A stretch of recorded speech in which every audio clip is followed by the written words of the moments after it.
नमस्कार मंडळी, तू ही रे माझा मितवा या मालिकेच्या पुढील भागात आपण असं पाहणार आहोत की ईश्वरीने लावण्य आणि अर्णवला एकत्र आणण्याचा प्रयत्न केलेला असतो। त्यामुळे अर्णवला खूपच राग आलेला असतो।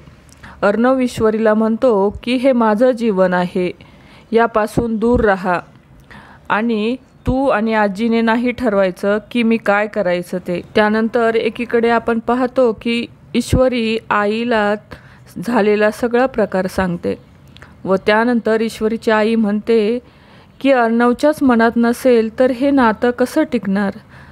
त्यावर ईश्वरी म्हणते की हो आई, मलाही असंच वाटतंय, पण मी काय करू आता तूच सांग। त्यावर ईश्वरीची आई म्हणते की अर्णव सरांची माफी माग आणि विषय संपून टाक। तर ईश्वरी म्हणते की हो आई, असंच करते। अर्णव हा ईश्वरीला आता खूपच रागवतो आणि म्हणतो की तू आजीची आणि या घराची सेवा केली याबद्दल तुझे धन्यवाद।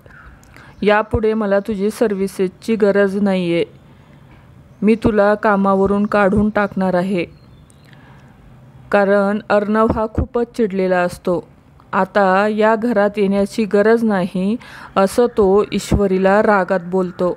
आता ईश्वरीला अर्णव खरंच कामावरून काढून टाकणार का हे पाहणं अतिशय रंजक असणार आहे। तसेच अर्णव आणि ईश्वरीमधले मतभेद अजून वाढणार हे पाहणं देखील महत्त्वाचं असणार आहे। तर मंडळी, तू हे रे माझा मितवा या मालिकेचे नवनवीन अपडेट पाहण्यासाठी आपल्या चॅनलला नक्की सबस्क्राईब करा। धन्यवाद।